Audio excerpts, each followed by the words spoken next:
السلام عليكم ورحمة الله وبركاته. أهلا بيكم معايا فيديو جديد من وي.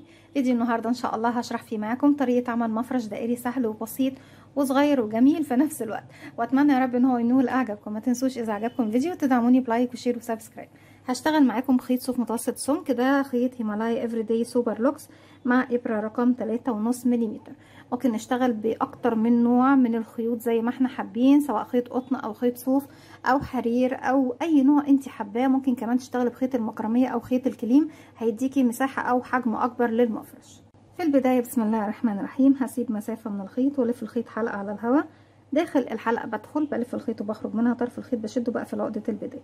كده عندي على الابره حلقه. المفروض ان انا ببتدي اشتغل 6 سلاسل. عشان اعمل سلسله بيكون عندي الحلقه دي بلف الخيط واخرج منها. بسم الله 1 2 3 4 5 6. هسيب اخر 5 سلاسل واروح لاول سلسله اشتغلتها. بدخل في الحلقه الاماميه اللي قدام وشي على طول، اسحب الخيط واخرج من تحتها ومن تحت الحلقه اللي عندي على الابره. كده قفلت بغرزه منزلقه بالشكل دوت. كده كونا دائره مكونه من 6 سلاسل، وهخلي خيط البدايه موجود عندي في ظهر السلاسل دي بحيث ان انا اشتغل عليه. هكون داخل الدائره دي 16 غرزه عمود بلفه، وبعد كل 2 عمود باخد سلسلتين مسافه. طيب عشان اشتغل العمود بلفه لازم ارتفع ارتفاعه وهو 3 سلاسل، 1 2 3، وهعتبره اول عمود عندي. وهدخل تاني اشتغل كمان عمود. ازاي بنشتغل العمود بلفه؟ بيكون عندي على الابره حلقه بلف لفه واحده، لانه عمود بلفه واحده جاي من اسمه واصبح معايا حلقتين. هدخل بقى من تحت السلاسل ومعايا كمان طرف خيط البدايه. هلف الخيط واسحب واخرج تاني، يبقى عندي 3 حلقات. هلف الخيط واخرج من حلقتين، بقوا 2. هلف خيط واخرج منهم. كده كونا 1 2 عمود. هاخد سلسلتين 1 2 وارجع كمان عمودين 1 2 كمان سلسلتين 1 2. يعني بشتغل عمودين سلسلتين عمودين سلسلتين لغاية ما بخلص 16 غرزة عمود بلفة. هكمل وارجع. رجعت لكم تاني بعد ما خلصت 16 عمود. بسم الله كده 1 2 3 4 5 6 7 8 9 10 11 12 13 14 15 16، وبعد كل 2 عمود ما بينهم سلسلتين. هروح بقى لثالث سلسلة ارتفاع، بدخل وبقفل بغرزة منزلقة. كده السطر الاول معايا خلاص خلص. طيب السطر التاني ببتدي اعمل تزايد على الغرز، وفي نفس الوقت بنكمل رسمة المفرش. في نفس المكان اللي انا واقفه فيه برتفع 1 2 3 فوق الاعمده. بشتغل اعمده زيها بالظبط. كده انا اشتغلت فوق السلاسل سلاسل زيها، او فوق العمود عمود زيه. تاني عمود بشتغل فوقيه عمود بلفه زيه. طيب هيقابلني بقى السلسلتين دول ببتدي اكون بداخلهم عمود سلسلتين عمود في نفس الفراغ. عمود منهم هيكون لجهة اليمين مع المجموعة دي، وعمود هيكون مع المجموعة دي. كده عمود سلسلتين 1 2 كمان في نفس الفراغ عمود. طيب اصبح العمود دوت هيجي مع المجموعة دي، والعمود ده هيجي مع المجموعة دي، وفي كل سلسلتين بردك بيكون في عمود مع المجموعة دي وعمود مع المجموعة دي. اذا كل عمودين هياخدوا معايا عمود من على اليمين وعمود من على اليسار. هيكون العدد معايا 4 عمود بدل ما هو 3 عمود. طبعا اول مجموعة لسه ما اكتملتش لاني لسه ما وصلتش للسلاسل اللي في الاخر هنا، اللي هشتغل فيها عمود بيكون مع المجموعة هنا وعمود بيكون مع المجموعة اللي هي طبعا تعتبر عندي اول مجموعة في السطر هنا. طيب هنا وصلنا فوق الاعمدة. بشتغل فوق كل عمود عمود. كده 1 والتاني فوقيه 1 يبقى 2.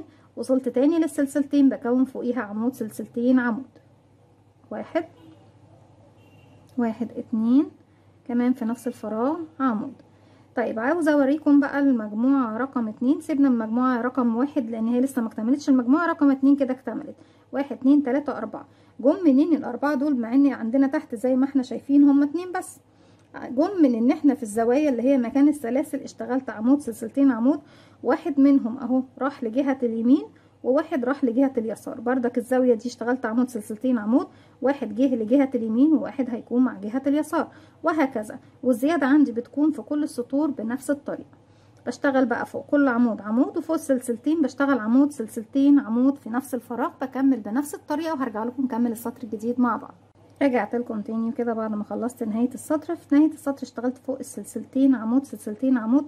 واحد منهم هيكون مع المجموعه دي وواحد منهم هيكمل لي بقى الاربع اعمده بتوع البدايه زي ما احنا شايفين اهو.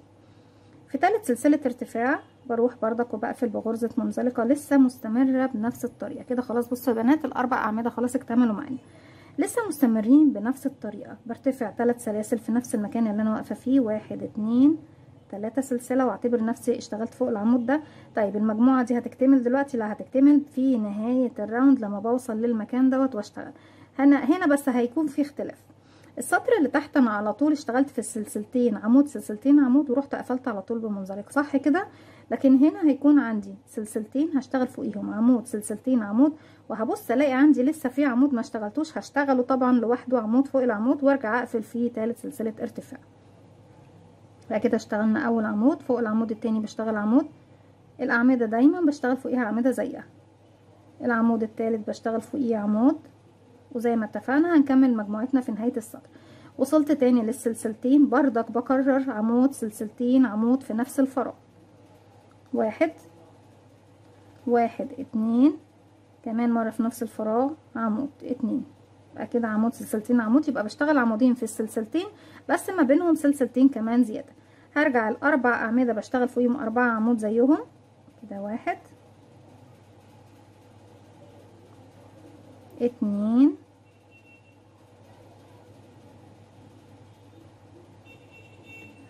3 4. رجعنا للسلسلتين عمود سلسلتين عمود في نفس الفراغ، 1 1 2 1. طيب المجموعة 2 كده خلاص اكتملت. اصبح العدد معانا كام يا بنات؟ عدوا معايا 1 2 3 4 5 6. ليه بقوا 6؟ خلاص ريدي، احنا بقينا فاهمين ان احنا عشان اشتغلنا في الزاوية دي مرتين والزاوية دي مرتين، باخد من الزاوية دي عمود وباخد من الزاوية دي عمود لكل مجموعة، بيزيد عندي مجموعة من على اليمين عمود من على اليمين وعمود من على اليسار في كل مجموعة. بيكون العدد انا بعد ما كان عندي 4 تحت زائد 2 بقوا 6. والسطر اللي جاي هيكون بنفس الطريقة، بس المجموعة هتزيد 1 من هنا 1 من هنا، فهيكون معايا العدد 8.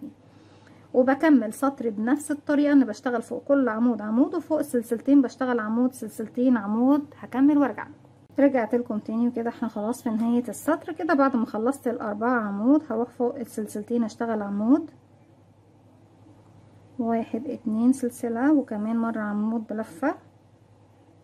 طيب انا هنا كده في نهاية السطر لسه في عمود تحت فاضلي بشتغله عمود فوق العمود.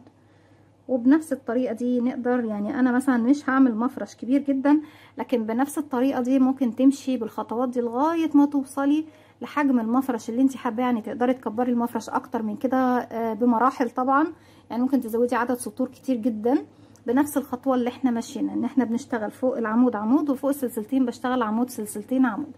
ولما توصلي لنصف قطر المفرش اللي انت حباه بنرجع تاني بقى نبتدي نعمل تناقص بالطريقه اللي احنا هنعملها طبعا مع بعض النهارده. لكن زي ما بقول لكم نقدر نكبر المفرش، ان انت بتفضلي تشتغلي بنفس السيستم ونفس الطريقه لغايه ما توصلي لنص يعني نص او نقول تقريبا تلتين المفرش، وبعد كده التلت الاخير بيكون هو اللي احنا بنختم فيه المفرش بتاعنا. 1 2 تالت سلسله ارتفاع بقى في الغرزه الاولى ببتدي اقفل فيها بغرزه منزلقه.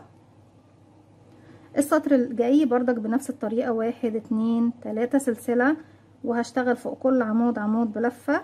وبردك لما هوصل للسلسلتين هشتغل عمود سلسلتين عمود. في نهاية السطر طبعا بيكون عندي كل مجموعة فيها 8 غرزة عمود بلفة وما بينهم سلسلتين كده عمود فوق السلسلتين 1 2 وكمان مرة عمود. وبكرر هيكون معايا بقى هنا 8 وفي كل مجموعة 8 زي ما احنا شايفين. بكمل بنفس الطريقة هي لغاية ما اوصل لنهاية السطر وارجع لكم نبتدي نعمل اختصار ونقفل المفرش مع بعض. بس زي ما قلت لكم انا مش عايزة اطول عليكم حجم المفرش او الفكرة، لان الفكرة سهلة وبسيطة ووضحناها بطريقة سلسة، ان احنا ممكن نعمل نفس الخطوات لغاية حتى ان شاء الله توصلي 100 سطر وترجعي تختمي بنفس الطريقة بردك اللي هنختم بيها او هنبتدي نعمل بيها تناقص في الشكل الوردة بتاعتنا، وبعد كده نكمل بقية شكل مفرشنا مع بعض النهاردة. رجعت لكم تاني وزي ما احنا شايفين كده السطر اللي احنا هنوقف فيه التزايد، وهبتدي اعمل تناقص في شكل الوردة واكمل المفرش. لكن زي ما قلت لكم تقدروا ترتفعوا اكتر من كده بكتير زي ما انتوا حابين حجم الوردة داخل المفرش. هدخل انا دلوقتي اشتغلت خلاص فوق سلسلتين عمود سلسلتين عمود، فاضل لي هنا 2 عمود بلفة بشتغلهم وفوق تالت سلسلة ارتفاع بقفل بغرزة منزلقة. طيب طالما هنبتدي بقى نقفل شكل الوردة وندخل شكل الشبكة في المفرش، هبتدي اشتغل فوق كل عمود عمود ما عدا العمود الاول والعمود الاخير هتجاهلهم مش هشتغل. طيب ازاي هنمشي بقى؟ هرتفع 1 2 3 سلسلة من نفس المكان اللي انا فيه. انا كده كده ريدي في المنتصف، فمش عند الاول ومش عند الاخر، واشتغل فوق كل عمود عمود بلفة ما عدا اخر عمود عندي في المجموعة دي. كده 2. طبعا تحت كنا 1 2 3 4 5 6 7 8، هنا هنكون 6 لان احنا هنقل واحد من على اليمين وواحد من على اليسار. 3 4 وكده فاضل لي اخر عمود بلفة ده مش هشتغله، هتجاهله تماما، وهاخد بقى ايه 3 سلاسل 1 2 3، وهدخل فوق السلسلتين اشتغل عمود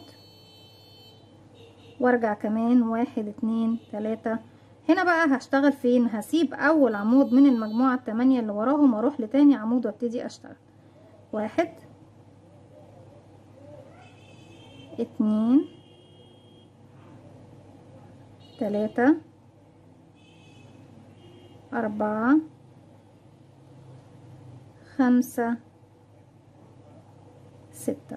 وزي ما اتفقنا مع بعض، زي ما بسيب اول عمود بسيب اخر عمود ما بشتغلش فوقيه. يبقى في المرحلة دي هناخد ايه 3 سلاسل 1 2 3، وهلف الخيط على الابرة واروح فوق السلسلتين واشتغل عمود بلفة 1.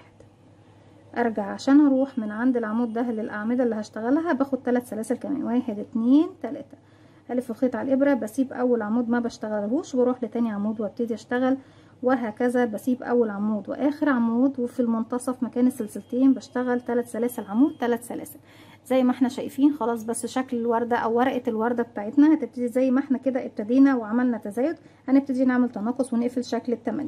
هكمل السطر بتاعي وارجع لكم نكمل مع بعض.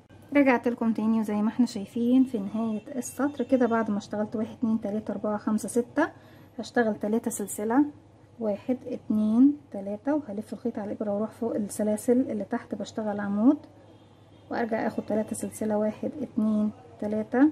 هنا هيتبقى لي طبعا بقية الاعمدة اللي احنا ما اشتغلناهاش في بداية المجموعة دي. هسيب الاول العمود لان احنا بنتجاهل الاول والاخير واروح للباقيين واشتغل كده عمود عمود.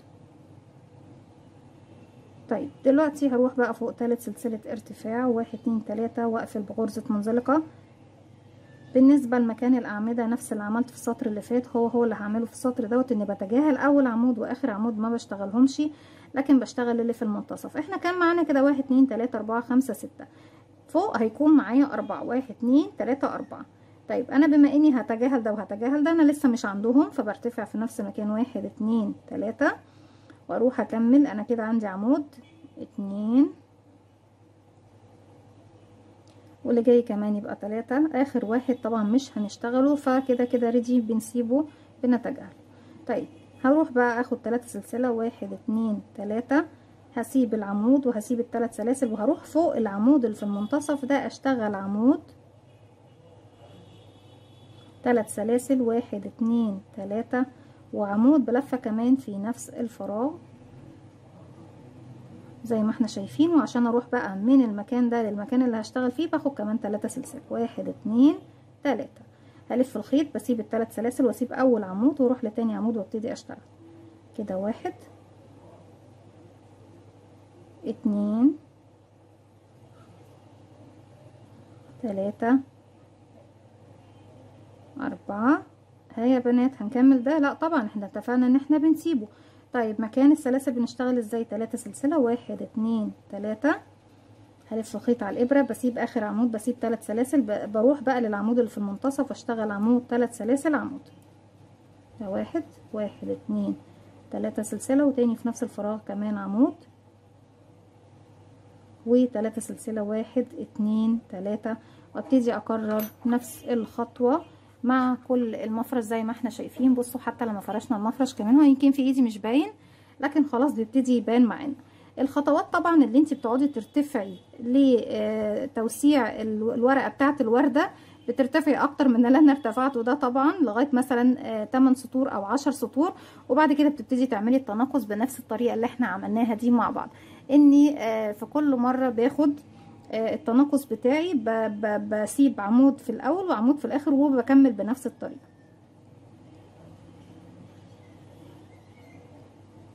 هروح اشتغل بقى بنفس الطريقة لغاية ما اوصل لنهاية الراوند. رجعت لكم تاني، وزي ما احنا شايفين شكل المفرش بيكون بالشكل دوت كده. اخدت اخر 3 سلاسل، هروح هسيب اول عمود هنا واروح اشتغل العمود الباقي،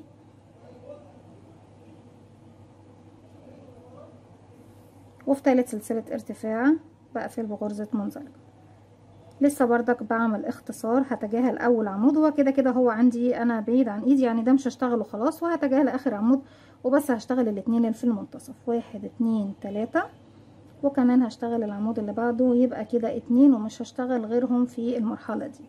هاخد 3 سلاسل فوق ال3 سلاسل، 1 2 3.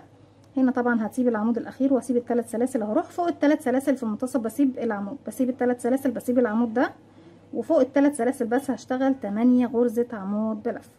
1 2 3 4 5 6 7 8. 3 سلسلة، 1 2 3. وهنروح فين يا بنات؟ هروح بقى للمجموعة، بسيب السلاسل، بسيب العمود وبسيب السلاسل واول عمود، واروح اشتغل العمودين اللي في المنتصف. 1 2، وارجع تاني اكرر 1 2 3، واروح فوق الزاوية اللي هي طبعا عمود 3 سلاسل، عمود فوق ال3 سلاسل بشتغل 8 عمود بلفة كده. 1 2 3 4 5 6 7 8. قبل ال8 باخد 3 سلاسل، وبعد ال8 باخد 3 سلاسل. 1 2 3. هروح فوق المجموعة الأربع أعمدة، بسيب أول عمود واشتغل العمود اللي بعده 1، واللي بعده 1 يبقوا 2، وبسيب آخر عمود وبكمل بنفس الطريقة زي ما احنا شايفين لغاية ما بوصل إلى نهاية الراوند. رجعت لكم تاني في النهاية بعد ما أخدت آخر 3 سلاسل، هروح فوق تالت سلسلة ارتفاع وأقفل بغرزة منزلقة. في نفس المكان اللي أنا واقفة فيه هرتفع سلسلة وهدخل أشغل غرزة حشو فوق اي عمود منهم، سواء الاول او التاني او ما بين العمودين مفيش مشكلة. هاخد 3 سلاسل، 1 2 3، وهروح اشتغل فوق كل عمود عمود بلفة بعد منه سلسلة، لكن فوق كل عمود بشتغل غرزة بيكوت. يعني هدخل اشتغل العمود كده، ده اول عمود 1، فوقيه غرزة بيكوت 1 2 3، وهسيب ال3 سلاسل، هدخل فوق الحلقة اللي فوق العمود شايفينها، والحلقة اللي فوق في داخل جسم العمود بردك بدخل فيها، الف الخيط واسحب من تحتهم كده. معايا حلقتين على الابره، بلف الخيط وبخرج منهم. هاخد سلسله مسافه والف الخيط على الابره واروح للعمود اللي بعده، اشتغل عمود بلفه فوقيه غرزه بيكوت 1 2 3 سلسله، بسيب ال3 سلاسل واروح للحلقه اللي فوق جسم العمود، والحلقه اللي بداخل جسم العمود فخلفها على طول خلف السلسله الحلقه دي في حلقه هي وراها على طول بدخلها، بلف الخيط واخرج من تحت الاتنين، اتبقى عندي 2 هلف الخيط واخرج منهم. هاخد سلسله واروح للعمود اللي بعده، ده رقم 3، اشتغل عمود بيكوت 1 2 3 سلسله، ندخل فوق الحلقه اللي فوق العمود اللي هي الاماميه بالنسبه لنا، والحلقه اللي داخل جسم العمود زي ما احنا شايفين، اسحب الخيط واخرج من تحتهم، معايا حلقتين الف الخيط واخرج منهم، واخد سلسله مسافه وبكمل لغايه ما بوصل ل8 عمود بلفه في نفس ال8 هم بس الاختلاف ان عندي غرزه بيكوت وسلسله مسافه فوقيهم.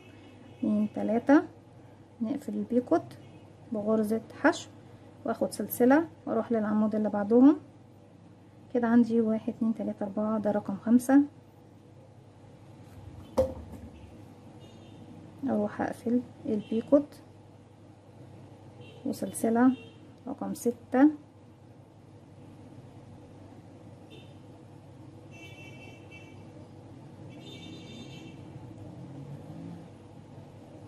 7،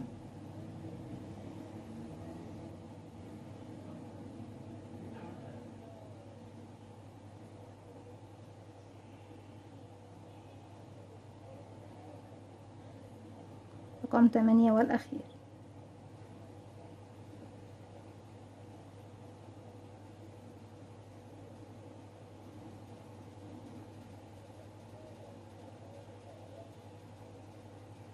بعد ما خلصت البيكوت هروح اخد 3 سلاسل، 1 2 3. هنا انا عندي يا بنات هسيب ال3 سلاسل دول واسيب العمود ده والعمود ده وهدخل ما بينهم هما الاتنين واعمل غرزة حشو بالشكل ده زي ما احنا شايفين كده. بصوا بيكون ده شكل الوحدة بتاعتنا. وارجع تاني 3 سلاسل واروح اشتغل 8 غرزة عمود فوق كل غرزة غرزة بيكوت ومسافة سلسلة فوقيهم، وبكمل دوت وبكرره لغاية ما بوصل لنهاية السطر. في نهاية السطر بقفل بغرزة منزلقة فوق غرزة الحشو اللي احنا ابتدينا وعملناها في اول السطر.